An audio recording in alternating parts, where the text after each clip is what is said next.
Sveiki, laida bus intensyvi, tad sakau jums labas ir važiuojame nesustodami ir burnos neužšindami.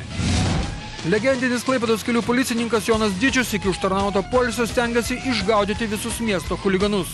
Šios skrydžio autorius Taikos prospekte įpūs 2,22 promilės alkoholio, kito incidento Taikos prospekto dalyvis dėl šių automobilių susigrūdimo norės likti be kalties kaltas. Sankt Peterburge gali skaičiuoti laiką iki savo išvykimo į Dausas.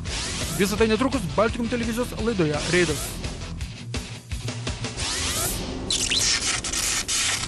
Savaitės skaičiai, apie tai Klaipėdos kelių policijos biuro vyresnysis inspektorius Gediminas Petrušinas. Per praėjusią savaitę Klaipėdos mieste įvyko 14 eismo įvykių, iš kurių vienas įskaitinis. Jame sužalotas vienas asmuo. Per savaitę policijos pareigūnai išaiškino 58 kelių eismo taisyklių pažeidėjus, iš kurių 2 automobilius vairavo būdami neblaivūs. Dar kai Lietuvoje šviesdavo saulė, Minijos gatvėje susidūrė 4 automobiliai. O gal ne 4, gal 2 po 2, nes kaip gali mažoji Toyota taip trenktis į visus, kad trečiajam nieko, o antrojo priekis taip sugūrintas į Mercedeso galą. Tai to būtų pasidarbuota iš pradžių. Kiek vairuojat laiko jau? Aš nežinau, 4 ar Mėnesius? Metus. Metus? Taip. Nu, dar iki 6 metų pavojingas amžiai, žinok, yra iš tikrųjų. Ir viena surinkai? Net nemačiau, kas ten priekis, tai stabdžiau, slydau, bet neapspėjau. Na, vaikinai iš kolonos vidurio buvo linkę manyti, kad mažoji Toyota viena sudurstė čia visus, kaip ant iešmo. Neatsimušėt į Mercedesą? Neatsimušiau. Tikrai neatsimušėt? Man trenkėsi. Mercedeso vairuotojas juto vieną smūgį, tačiau jis teigia, kad Volkswagen Boros vairuotojas prieš pat avariją persirikiavo iš pirmos juostos į antrą, o tada jau jam pristabdžius ir vyko incidentas gale. Priekyje sustojo automobilis ir aš sustojau. Pajutau smūgį. O kaip jūs manot, kas kaltas? Na, aš ne ekspertas. Specialistai atvyko ir nustatė, kad čia yra 2 avarijos vienoje vietoje. Toyota užmoka už Citroeno galą, o Volkswagenas už Mercedeso. Nes, negali tai būti sugūrintas antros mašinos priekis, kai už jo stovinčiame automobilyje ant priekinio bamperio tų įbrėžimų reikia paieškoti. Ir galiausiai Citroeno vairuotojas pasielgė kaip tikras džentelmenas, teigdamas, kad jo bamperiui Toyota didesnės žalos nepadarė. Mergina ir Citroenas išsiskyrė be deklaracijų, tad liko viena avarija tarp Mercedeso ir Volkswagen Boros. Vieną gražų rudens vakarą, kai dar Lietuvoje šviesdavo saulė, iš Baltijos ir Taikos prospekto žiedinės sankryžos atskrido girto vairuotojo automobilis Mitsubishi Space vagonas. Užvažiavo ant žalios vejos, tačiau vis tiek kliudė kraštinį automobilį, kuris ramiai stovėjo kolonoje, kuri laukė, kol užsidegs leidžiamas šviesoforo signalas. Pagavot rimtą vairuotoją, matau? Jo. Raudonas degė? Jo, stovėjau. Stovėjot. Ir jisai parskrido? Jūs paskutinis to gretoj buvot? Jo, gerai, kad stabdžius laikau, nes kitų nepadarė. Aha. Kalbėjot, kad nors su juo ar ne? Ar čia jisai viskas aišku buvo? Skrydžio ir avarijos autorius 26 metų paprastas klaipėdietis Mindaugas įpūtęs 2,22 promilės alkoholio kažkaip susipainiojo vertybėse. Jam ištisinės linijos kirtimas, matote, yra baisesnis nusižengimas negu girta avarija.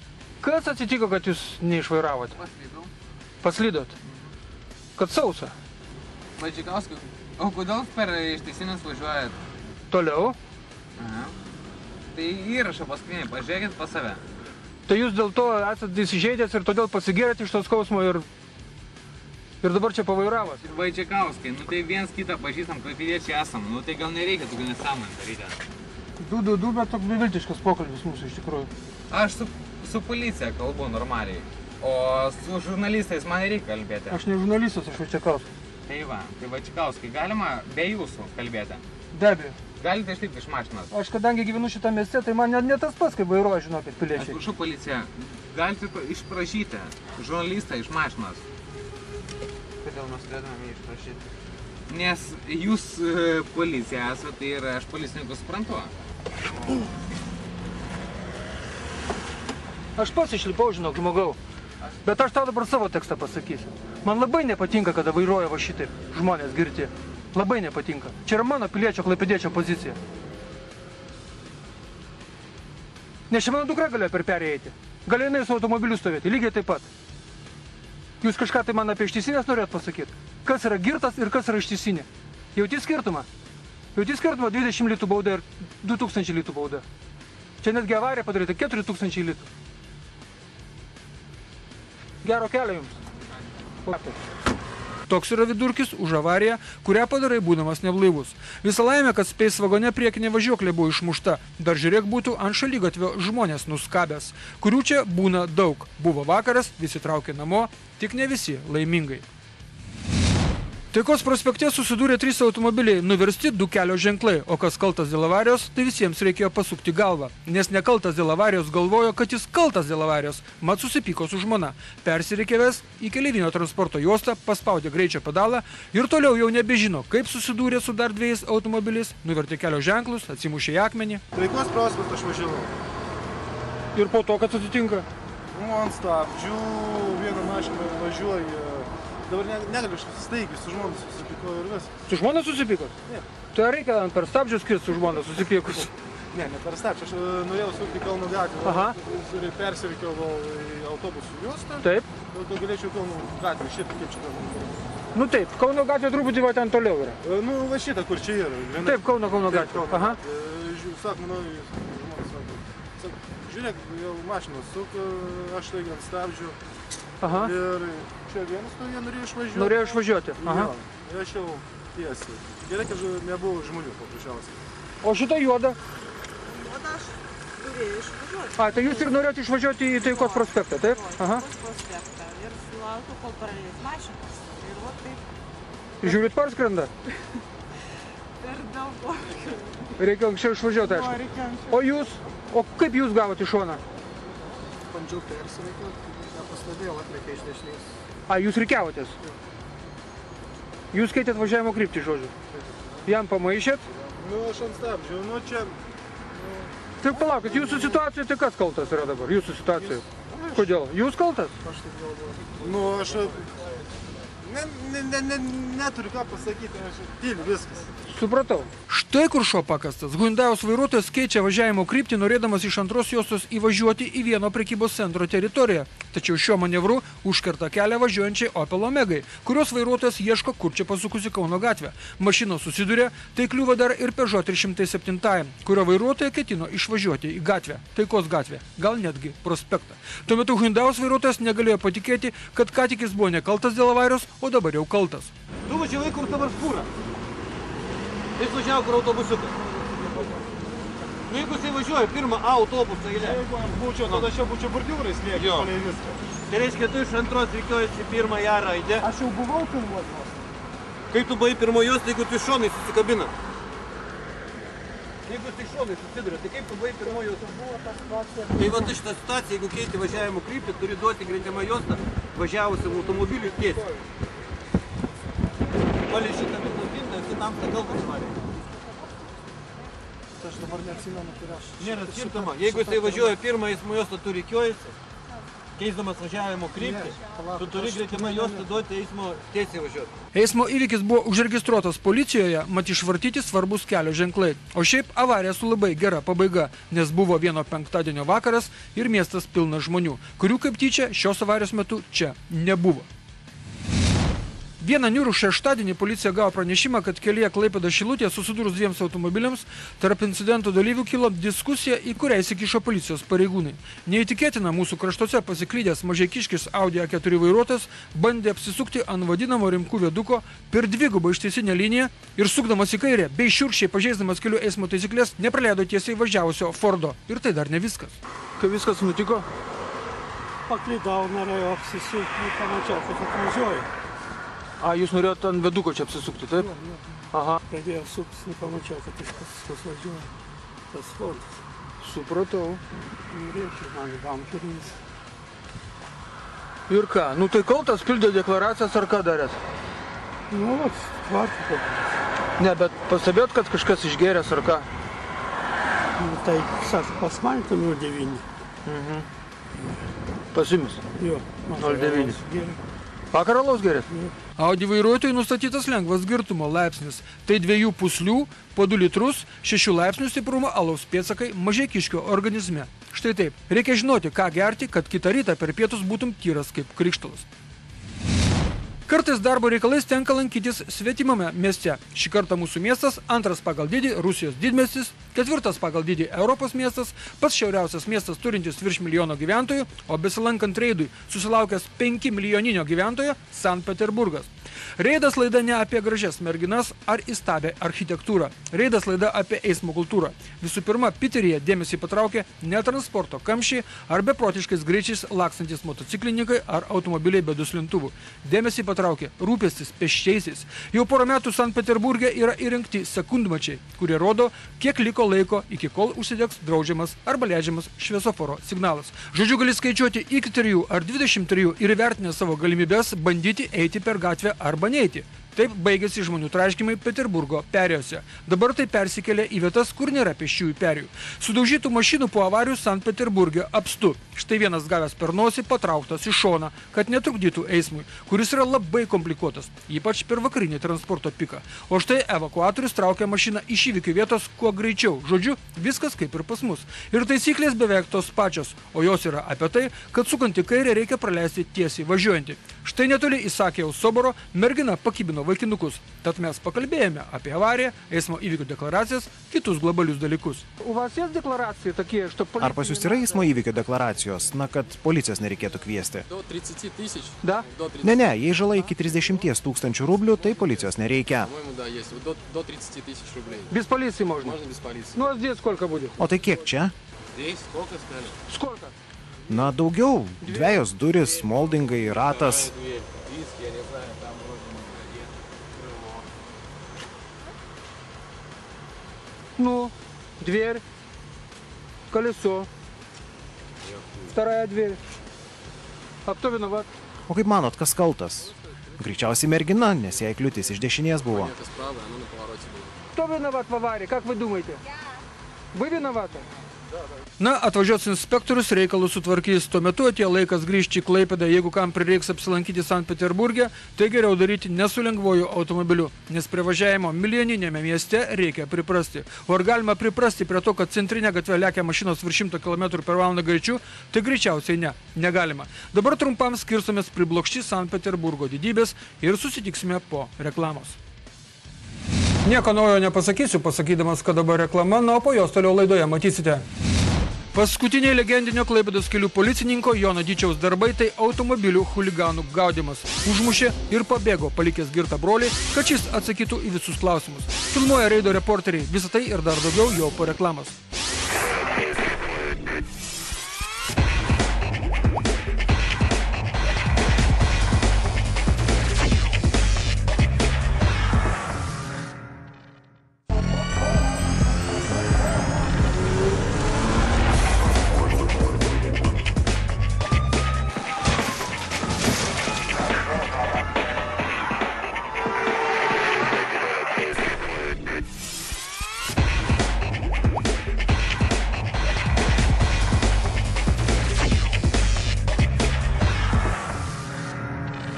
Tiek reklamos ir anonsų, na, o dabar pažadėtieji kadrai.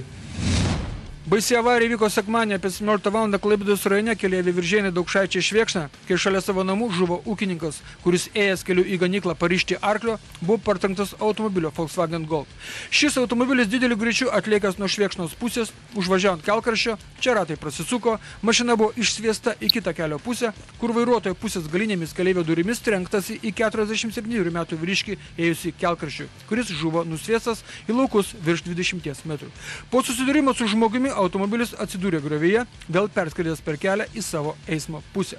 Vairuotojas iš avarijos vietos pabėgo, keleivio pusėje palikė savo brolį be sąmonės, kurį iš mašinos ištraukė medikai, tačiau į ligoninę nevežė, nes pasirodė, kad jis tiesiog labai girtas. Prieš užmigdamas policijos automobilyje 22 metų keleivis Karolis įpūs 2,94 promilės alkoholio. Tai sunkus girtumo laipsnis. Ar žinai, nors ką padarėt? Labas. Sveikas. Ar žinai, nors ką padarėt? Ar atsimeni, ką pridirbot? Prasėjai per gryną orą. Ar atsimeni, ką pridirbot? Ką? Atsimeni? Ką? Pašiurpę Daukšaičių žmonės ir atvykęs papildomas policijos ekipažas puolė ieškoti įtariamojo vairuotojo. 24 metų netolimo kaimelio gyventojo Tomo Lukomskio. Brolis buvo išvežtas į policiją blaivytis ir apklausai dėl šio incidento, kur prablaivėjęs paaiškins, kad taip broliai gėrė o po to vairavo. Bėglys atsiras po 2 dienų praleistų miške. Klaipėdos rajono policijos komisariate jis pasirodys su tėvais ir advokatu. Gailėsis, neneigs, kad avarijos metu buvo išgėręs. Beje, iš jo prieš kelis metus jau yra atimtas vairuotojo pažymėjimas už vairavimą išgėrus. Nepasimokė, vairavo girtas, užmušė žmogų. Žuvęs ūkininkas Antanas Janušauskas yra 6. avarijų auka Klaipėdos rajono keliuose nuo metų pradžios. Klaipėdos rajono policijos komisariate dėl šios avarijos pradėtas ikiteisminis tyrimas, o avarijos kaltininkų gresia netgi laisvės atimimas iki 10 metų. Jaunystės gatvėje susidūrė Golfas ir Fordas. Pastarasis vos neįvažiavo į stulpą ir kad jau neįvažiavo, tad laikas pildyti eismo įvykių deklaracijas. Bet kilo klausimų dėl avarijos kaltininko. Pristojau ir sukau. Sukot į kairę sukot. O jūs tuo metu lenkė jūs? Taip išeina. Jūs įlenkėt? Jisai stovėjo čia. Aš supratau. Kaip visas mašinas pažiūrėjau, taip ir jie. Jūs stovėjot? Ne, aš parėjau iš ten, kad tikėjau. A jūs liudininkas esat? Nu. Tenai jau kur tavęs stovo saugos mašiną. Nu. Parėjau, jisai stuk buvo pristojęs. Pristojęs buvo? O tas parvažiavo antrąją, leikna kaip tušti ir važiuoja. Buvo, kad buvo. Mašinų nėra dabar, lenkį važiuoja. Taip. Jis pradėjo judėti. O tas yra, kad nieks neįs, kad jis taigi išuomi. Na, šioje vietoje lenkti galima, o pradėjus važiuoti iš stovėjimo vietos, būtina įsitikinti, kad nieko nėra gale. Ir kitas incidentas apie tą patį. Prie vienos valgyklos Šilutės plente BMW vairuotojas važiuodamas atbulos atsimušė į gale stovintį vilkiką. Jūs stovėjote tuo metu? Aš pravažiavau mašiną, pradėjau važiuoti. Taip. O šitas žmogus atbulas pradėjo važiuoti? Ne, jis stovėjo, kai aš pradėjau važiuoti. Bet jūs atbulas iš stovėjimo vietos pradėjot važiuoti? Nu, nepriklausom nuo to, žinokit, jūs esat kalta 100%. Pasakykit, kad nevažiuoti. Na, pabūkime su savo mintimis, kaip mes vairuojame ir keliamės į viešojo saugumo kamerų pasaulį. Viešojo saugumo kameros mieste yra būtinos ir taškas. Vien todėl, kad būtų išaiškintos avarijos. Štai per vėtrungę stebėkite kairę ekrano pusę. Vos 10 dienų vairuojantis jaunuolis, liaudiškai tariant, pakirto kitą mašiną, kuri išvažiavo priešingą eismo pusę ir trenkėsi į kitą automobilį. Jaunuolis toli nenuvažiavo. Sąžinė užgraužė, sustojo, bet atvykus policija dar drįso ginčytis, kad jis neva nekaltas dėl avarijos. Įdomu, kas jo vairavimo mokytojas. Įdomu, kaip su tokia logika išlaiko vairavimo egzaminus. Kamera Minijos 2 fiksuoja kitą įstabų pavairavimą. Stebėkite šviesoforą ir stebėkite, kaip parvažiuoja panelė Minijos gatve. Kokias išviesas matė ir ką galvojo, tai liks neaišku. Trenkėsi į jau beveik parvažiavusio automobilio šoną ir tiek žinių. Ir kita situacija iš tos pačios vietos. Šviesiojo automobilio vairuotojų. Apsilankykite pas kelių policijos komisarą, nes nesvarbu, kad kliudyta pėsčioji atsikėlė ir nuėjo. Nesvarbu, kad tamsta sustojote, nes filmuotoje medžiagoje matosi, kaip esate apvažiuojamas. Bet kartojame, nesvarbu, kad partrenkta pėsčioji pakilo ir nuėjo. Vakare jį kreipėsi į ligoninę, o tamsta turite atsirasti policijoje. O čia emigrantai grįžo pasiausti prie vieno naktinio baro Taikos prospekte, kompanija sėdo, bet tik tiek ir sugebėjo pavažiuoti į fontaną.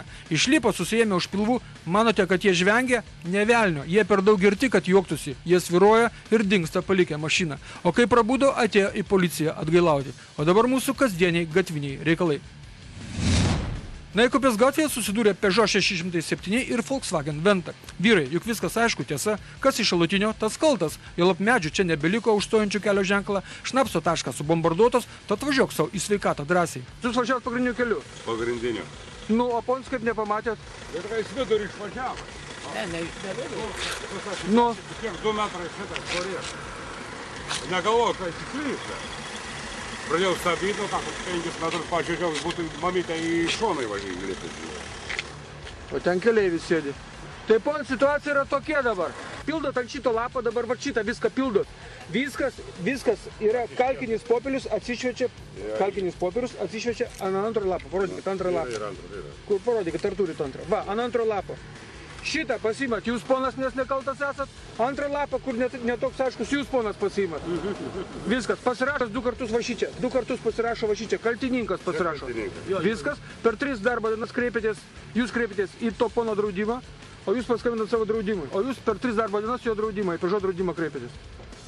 Istorijos pabaiga, pasirašot galit skirstytis. Pasikartojame taisyklės, kaip reikia elgtis, kaip viskas aišku ir visi blaivus, tad važiuojame į Kretingos rajoną. Labai įdomi avarija atsitiko antradienį Kretingos rajone, kai kelyje Palanga-Kretinga krovininis transportas atsitrenkė į šalutinėme kelyje stovėjusi automobilį. Būna ir taip. Stovi šalutinėme kelyje ir gauni į nosį, nors net nekrustelėjai, kad išvažiuotum į kelią. O avarinė situacija sudarė žalios spalvos visureigis, kurio vairuotojas važiuodamas link Kretingos staiga kirto per stabdžius ir pasuko į kairę kaimo keleliu. Krovinio transporto vairuotojas, nepanoręs atsitrenkti į džipo galą, pasuko vairą dešinėn ir tada jau vietoje džipo galo trenkėsi į Vectros priekį. Žodžiu, vis tiek liko kaltas dėl avarijos. Nuo džipas dingo miškuose. Lai sąžinė jį sugrauš dėl tokių staigių stabdymų. O mes keliamės į mūsų mėgstamiausią rubriką. Rubrikoje filmuoja reido reporteriai apie gražius ir negražius dalykus. Pradėkime nuo negražių.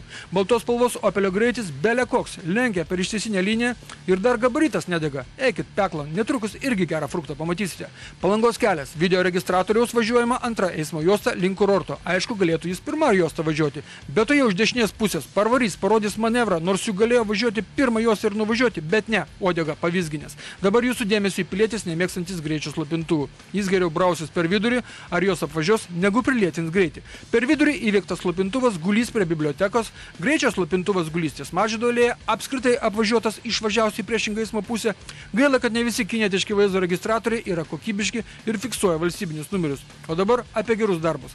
Tik džentelmenai taip elgiasi, kuriems reikia važiuoti tiesiai, bet jie to negali padaryti dėl draudžiamo šviesoforo signalo. Tad leidžia tuos, kurie stovi paskui ir kurie rodo posūkį dešinę, jiems ten sukti leidžia lentelė. Tai pasielgta vairuotojo Šilutės ir Debelsono gatvių sankryžoje, toks pat gestas parodytas ir Šilutės Statybininkų prospekto sankryžoje. Ir vis tiek, šią savo rubriką pabaigsime negražių dalykų, nes ši laida yra apie blogį, o ne apie gėrį. Čia Herkaus Manto ir Lydėkio gatvių sankryža. Neaišku, kur žiūrėjo ta babulka atvažiavusi iš dešinės ekrano pusės, bet lai džiaugiasi, kad nesukėlė avarijos, nes būtų gavus ne tik į šoną stipriai, bet ir likus kalta. Taip pat norime atkreipti dėmesį, kad jeigu žiedas ruošiasi iškilmėms atidarimui, jis pasidažė, jis išgražėjo, o mes būkime malonus, važiuokime, kaip linijos liepia. Jos netam braižytos, kad jų nepaisytume. Mūsų adresą matote ekrano apačioje, o kas nemato, tai lai išgirsta. Reidas 2002@gmail.com.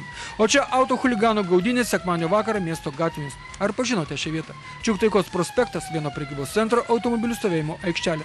Tuoj pasuksime prieš eismą Rūtų gatvę. Laimiai niekas iš priekio neatvažiavo. Pėsčiasis per gatvę nėjo. Netrukus pasuksime į Minijos gatvę. Kol vyksta gaudynės Minijos gatvėmis, pridursime, kad yra filmuojama iš policijos automobilio, kurį vairuoja legendinis Klaipėdos kelių policininkas Jonas Dičius, kuris iki kitų metų sausio 1 dienos dar daug chuliganų prigaudys, kol neišeis į užtarnautą poilsį. Berniukai su Audi A3 nusiteikia rimtoms lenktynėms su policija. Kadangi jau dabar aišku, kad už mašinos vairo sėdi 16-metis, tai kol vyksta gaudynės priminsime, kad visos baudos nepilnamečiams yra dalinamos per pusę, ne taip kaip suaugusiems. Nestojimas policijai, chuliganiškas vairavimas, aišku, be vairuotojo pažymėjimo, o vos neatsitrenkta į sieną Minijos gatvėje. Taigi kur mes sustojame? Aha, štai šios baudos nepilnamečiams dalinamos per pusę. Kadangi šiuo atveju pats baisiausias yra nestojimas policijos pareigūnams, tai 5000 ar 4000 litų dalinami per pusę. Bus koks 2000 litų. Na ir tėvų laukia 100 ar 300 litų bauda už vaikų nepriežiūrą. Čia mašinų ekskortas šauna per raudoną šviesoforo signalą prie Bigo, na kur mes nuvažiavome? Kur? Nelabai toli. Į vieno prekybos centro automobilių stovėjimo aikštelę iš kiemo pusės prie pat savo namų. Galvojo pabėgs, bet ištraukė visus 4 jaunuolius, barti gauna pareigūnų. Vėliau matyti ir namie nepaglostė. Nepilnamečius šmikius labai glosto įstatymai. Įdomu, kas būtų glostęs galvą motinos žmogaus, kuris būtų buvęs sutraškytas ar žuvęs automobilyje per tokias paauglių poliucijas. Šiurkštu, bet kad kitaip jau su špana neįmanoma. Pasimatysime kitą antradienį 15 minučių po 8 valandos vakaro. Būkite aplankyti. Sudie.